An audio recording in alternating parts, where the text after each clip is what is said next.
প্রেমিক প্রেমিকার তর্ক আর মুহূর্তেই তার রূপ নেয় জুতা পেটাই। সামাজিক যোগাযোগ মাধ্যমে ভাইরাল হওয়া এক ভিডিওতে দেখা যায় ব্রিজের ওপর দাঁড়িয়ে থাকা একটি রিকশার ভেতরে এক তরুণকে জুতা দিয়ে আঘাত করছেন এক তরুণী।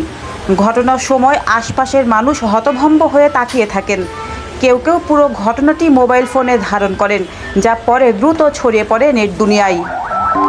ভিডিওতে দেখা যায় তরুণী ক্ষুব্ধ অবস্থায় একের পর এক জুতা দিয়ে আঘাত করছেন তরুণকে। যদিও কী কারণে তাদের মধ্যে এই উত্তেজনা তা এখনও নিশ্চিতভাবে জানা যায়নি। সামাজিক যোগাযোগ মাধ্যমে ভিডিওটি নিয়ে চলছে ব্যাপক আলোচনা। কেউ ঘটনাটিকে ব্যক্তিগত সম্পর্কের দ্বন্দ্ব বলছেন, আবার কেউ প্রকাশ্যে এমন আচরণ নিয়ে প্রশ্ন তুলছেন। তবে ভিডিওটির স্থান ও সময় এখনও আনুষ্ঠানিকভাবে নিশ্চিত হওয়া যায়নি। এ ঘটনায় সংশ্লিষ্ট কারো বক্তব্যও পাওয়া যায়নি। সব মিলিয়ে প্রকাশ্য সড়কে এমন ঘটনার ভিডিও ভাইরাল হওয়ার পর নতুন করে আলোচনা শুরু হয়েছে ব্যক্তিগত সম্পর্ক, সামাজিক আচরণ এবং জনসম্মুখে উত্তেজনাকর পরিস্থিতি নিয়ে।